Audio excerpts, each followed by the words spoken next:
રહ્યા છે। ડભોઈ નવપદ વિદ્યા સંકુલ ખાતે આનંદ મેળાનું કરવામાં આવ્યું આયોજન। મોટી સંખ્યામાં વિદ્યાર્થીઓ દ્વારા વિવિધ વાનગીઓના 83 ઉપરાંતના સ્ટોલ ઊભા કરી વ્યાપાર અને વાણિજ્યનું માર્ગદર્શન મેળવ્યું। વિદ્યાર્થીઓ અભ્યાસની સાથે સાથે જીવનમાં આવતા તમામ પડાવ પાર કરી શકે અને વાણિજ્ય વ્યવહાર સમજી શકે તે હેતુ સાથે ડભોઈ નવપદ વિદ્યા સંકુલ ખાતે શાળા પરિવાર દ્વારા આનંદ મેળાનું આયોજન કરવામાં આવ્યું। શાળાના આચાર્ય હર્ષિલ જોશી દ્વારા રિબિન કાપી આનંદ મેળો ખુલ્લો મૂકવામાં આવ્યો હતો। તો આ આનંદ મેળામાં વિવિધ પ્રકારની વાનગીઓ સાથે ખાસ જૈન વાનગીઓ વિદ્યાર્થીઓ દ્વારા બનાવવામાં આવી હતી।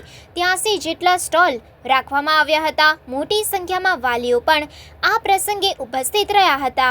શાળાના શિક્ષકો દ્વારા વાણિજ્ય વ્યવહાર વિશે વિદ્યાર્થીઓને માર્ગદર્શન પાઠવવામાં આવ્યું હતું। આ સાથે તમામ ભાગ લેનાર વિદ્યાર્થીઓને પ્રોત્સાહન ઇનામ આપવામાં આવ્યું।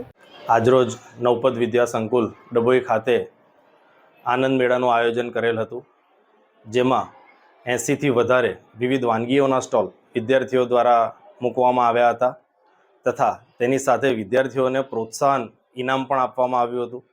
વિદ્યાર્થીઓમાં અત્યારથી જ વાણિજ્ય વ્યવહારની સમજણ વિકસે તે હેતુસર આ કાર્યક્રમનું આયોજન કરવામાં આવ્યું।